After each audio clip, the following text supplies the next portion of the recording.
మే 13వ తేదీన జరగబోయేటువంటి పార్లమెంట్ ఎన్నికల సందర్భంగా ఈరోజు హుస్నాబాద్ నియోజకవర్గం చిగురుమాడి మండలంలో వివిధ గ్రామాలు పర్యటిస్తూ మా పార్టీ కార్యకర్తలను కార్యోన్ముఖులను చేయడానికి, అదేవిధంగా రేపు 28వ తేదీన రెండో విడత ప్రచార కార్యక్రమాన్ని ఇంటింటా తిరగడానికి సమాయత్తపరుస్తూ గ్రామాల్లో పర్యటించడం జరుగుతుంది.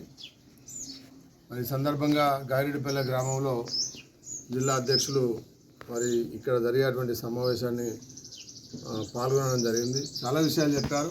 ప్రధానంగా ఇందుర్తి నుండి గాగిరెడ్డిపల్లె వరకు, ఇందుర్తి నుంచి నవాపేట వరకు సిఆర్ఎఫ్ నిధుల ద్వారా రోడ్డు జరిగిందంటే వాస్తవంగా మేము భారతీయ జనతా పార్టీ రాష్ట్ర కమిటీ సమావేశానికి పోయి వచ్చేటప్పుడు యాలాల మల్లన్న జాతర జరుగుతుంది. ఇందుర్తి టు నవాపేట రోడ్లో ఉన్నటువంటి యాలాల మల్లన్న జాతర సందర్భంగా జిల్లా అధ్యక్షుల వారిని ఆ జాతరకు మేమిద్దరం కలిసి జాతరకు వెళ్ళాం.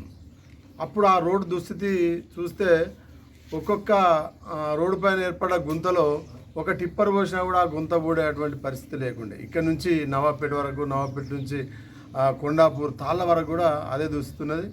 అదేవిధంగా ఇందుర్తి నుంచి గాగిరెడ్డిపల్లె చెరువు కట్ట మీద సుందరగిరి వరకు కూడా అటువంటి పరిస్థితి ఉండే. ప్రధానంగా గాగిరెడ్డిపల్లె చెరువు కట్ట నుంచి చింతలపల్లె వరకు చాలా ప్రమాదకరమైనటువంటి రోడ్డు. అధ్వాన్నంగా వర్షం పడితే చెరువులకు ఎట్లయితే ఏమైనా బండ్లు జారి పడతాయి అనేటువంటి ప్రమాదకరమైన స్థితిలో ఉంటే సిఆర్ఎఫ్ ద్వారా అంటే ఎంపీ గారికి చెప్పి మన భారతీయ జనతా పార్టీ నాయకత్వం, ప్రధానంగా జిల్లా అధ్యక్షుల వారే ఈ రోడ్లను రెండింటి కూడా ఎంపీ గారి దృష్టికి తీసుకెళ్ళి సిఆర్ఎఫ్ నిధుల కింద ఇటు 15 కోట్లు అటు 24 కోట్లు మంజూరు చేయించి చిరకాల వాంఛ, ఒక రకంగా 30-40 సంవత్సరాలుగా ఎదురు చూస్తున్నటువంటి ఈ రోడ్ల స్వప్నాన్ని, కలను, చిరకాల వాంఛను నెరవేర్చినటువంటి జిల్లా అధ్యక్షుల వారికి హృదయపూర్వకంగా ధన్యవాదాలు తెలియజేయాలి.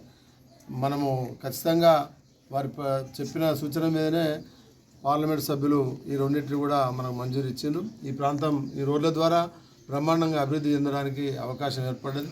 అయితే ఎంపీ గారు అంత కష్టపడి ఈ రోడ్లు ఇచ్చినందుకు వారికి మరొకసారి ధన్యవాదాలు తెలియజేస్తూ, ఈ మధ్యకాలంలో కొద్దిగా రోడ్ల నిర్మాణం పనులు ఏజెన్సీ వాళ్ళు డిలే చేస్తూ ఉన్నారు.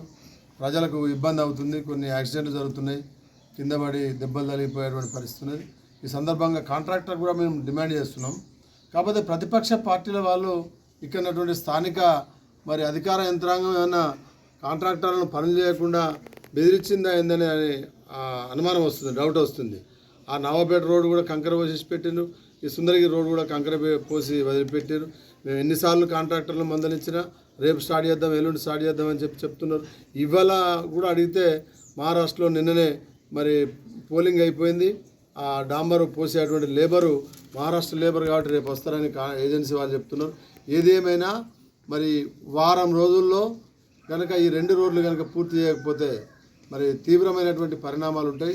మేము ఊరు అంటే గ్రామ ప్రజలందరూ కూడా ఆ రోడ్ల మీదకి వచ్చి ధర్నా చేయడమా, మీ రోడ్ల సంగతి ఏందో చూసేటువంటి పరిస్థితి ఉంటుందని చెప్పి సందర్భంగా కాంట్రాక్టర్లకు హెచ్చరిస్తూ ఉన్నాం. ఎందుకంటే ఎంత కష్టపడి 39 కోట్ల రూపాయలు తెచ్చినటువంటి పార్లమెంట్ సభ్యుని మీద కొంతమంది దుష్ప్రచారం చేసేటువంటి పరిస్థితి, అంటే కళ్ళుండి కూడా చూడలేనటువంటి కొంతమంది కుహన వీళ్ళు ఉంటారు కదా, ఈ ఇట్లాంటి వ్యక్తులు దుష్ప్రచారం చేస్తూ ఉన్నారు.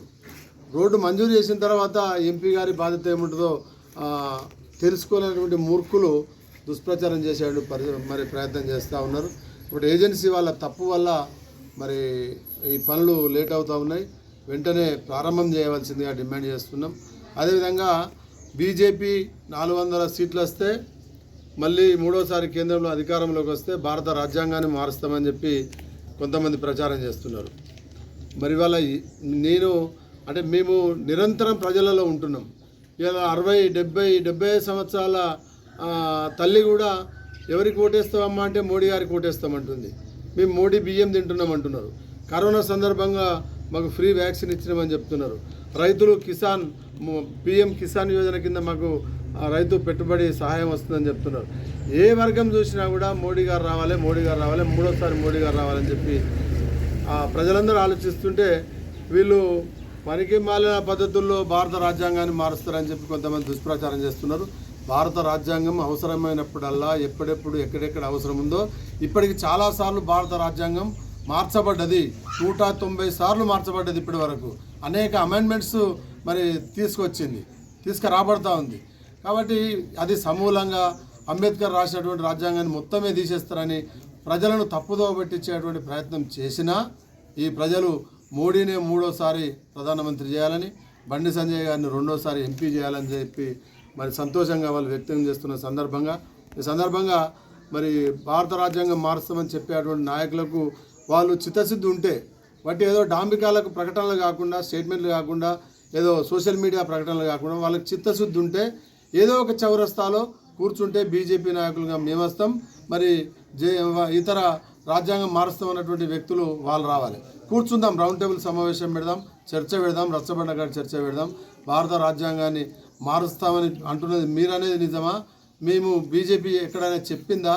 మరి అటువంటి వాళ్ళను బీజేపీ సహించిందా? ఇవి చర్చ పెట్టడానికి చిత్తశుద్ధితో మీరు వస్తే దానికి సిద్ధమని చెప్పి సందర్భంగా మరి తెలియజేస్తూ ప్రజలను తప్పుదోవ పట్టించడానికి ఇటువంటి ప్రయత్నాలు చేయొద్దని, మీరు చేసేటువంటి పనుల వల్ల, మీ పార్టీలు చేసేటువంటి అభివృద్ధి వల్ల ఓట్లు అడుక్కునేటువంటి పరిస్థితి లేదు. మోసపు వాగ్దానాలు, దొంగ వాగ్దానాలు, అమలు కాని వాగ్దానాలు ఇచ్చి ఓటు దొబ్బుకొని పోయి ఇవాళ ఏం చేయలేక ముఖం సాటేసి వీళ్ళ బీజేపీ వాళ్ళు మళ్ళీ భారత రాజ్యాంగాన్ని మారుస్తామని ఒక దొంగ మాటలు చెప్పేటువంటి ప్రయత్నం మానుకోవాలని చెప్పి ఈ సందర్భంగా డిమాండ్ చేస్తున్నాం.